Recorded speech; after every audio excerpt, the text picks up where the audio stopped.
And welcome to all of our listeners and viewers around the country and around the world. President Obama is heading to Massachusetts today, where he will urge the Senate to move forward on a climate change bill. The president's speech comes just 7 weeks before the start of the United Nations Copenhagen Climate Conference. Next week, the Senate Environment and Public Works Committee will hold 3 days of hearings to discuss the climate change bill proposed by Senators Barbara Boxer and John Kerry. While the Obama administration has acknowledged no bill will be passed before the Copenhagen talks, pressure is growing from grassroots organizations to take action. On Saturday, the group 350.org is organizing an International Climate Action Day. More than 4,500 events are scheduled to take place in 170 nations. 350.org is named after what scientists have identified as a sustainable target for carbon dioxide concentration in the atmosphere, 350 parts per million. We are currently at 387 parts per million. While most climate scientists say the effects of global warming are happening far sooner than initially projected, many Americans appear to be dismissing the threat of climate change. A poll released on Thursday by the Pew Research Center for the People and the Press found that just 57% of respondents believe there's solid evidence that the world's getting warmer, down 20 percentage points in just 3 years. The poll also found only 35% of Americans believe global warming is a very serious problem.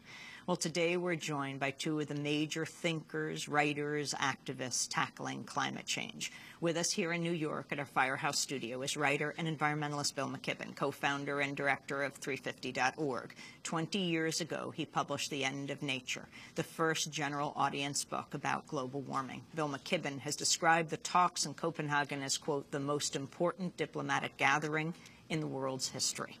We're also joined by the Australian scientist Tim Flannery. He's the author of the international bestseller, The Weathermakers. His latest book is called Now or Never: Why We Must Act Now to End Climate Change and Create a Sustainable Future. Tim Flannery is chair of the Copenhagen Climate Council. He is a mammologist and paleontologist by training. As a field zoologist, he discovered and named more than 60 species. In 2007, Tim Flannery was named Australian of the Year. We welcome you both to Democracy Now! And as we go to broadcast, Bill, the protests, rallies, actions around the country in this largest day of global action in the history of the world are already underway. People are jumping the gun a little bit, and we're getting amazing pictures beginning to arrive from places like Addis Ababa, from all across the Pacific, from New Zealand and Australia. It's quite remarkable to think that the largest day of political action in the planet's history will center around a fairly arcane scientific fact, a data point. You would have said that it was too complicated for people or too hard for them to assimilate. But this is the most important number in the world. People are realizing that.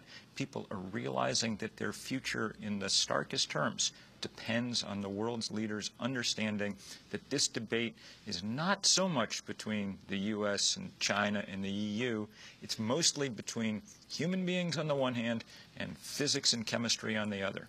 And today and tomorrow, in 177 nations, people are standing up for the science, saying, pay attention to the real situation. And yet there remains this huge disconnect between the American public and the public in the rest of the world. As we said, only about 35% of the American people believe this is a serious problem. Your understanding of why there is this huge disconnect? Two things. One, we're the most addicted country in the world, so it makes sense that we'd be deepest in denial, I suppose.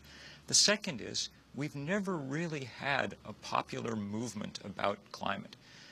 We've left this to the experts on the theory that if we keep repeating how bad the peril is, our leaders will take action.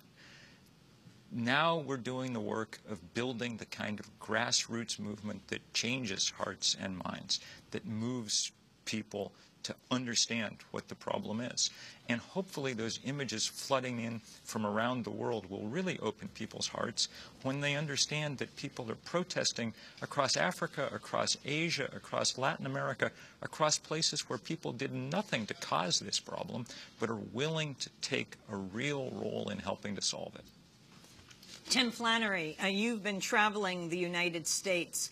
Talk about the awareness in Australia And the awareness in the United States around global warming, what's your sense? Well, Amy, you know, they're very different things. In Australia, it's impossible to avoid an understanding of climate change because it's in our face every day. We have terrible problems with water security at the moment across southern Australia.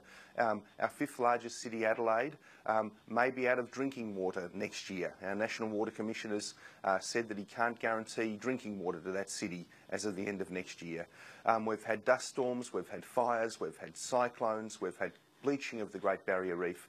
And so no matter where you live in Australia, you become aware of climate change. Here in the US, I think you've been a little bit buffered, but from those changes, there's certainly some impacts, particularly in the western forests here, you can see it. But Australia is a harbinger, I think, for what will happen in the United States. But one of the big factors here that's so very different is that the population's views seem to be divided along political lines. It's a tragedy that, in a way, you know, the Democrats represent the proactive side, and the Republicans seem to represent a side that wants to ignore the issue. Elsewhere in the world, that isn't the case. In Britain, for example, the Conservative Party is a very green party. So there's something about the political mix here and the relative insulation of the population from some of these changes that have made levels of awareness here much lower than elsewhere in the world.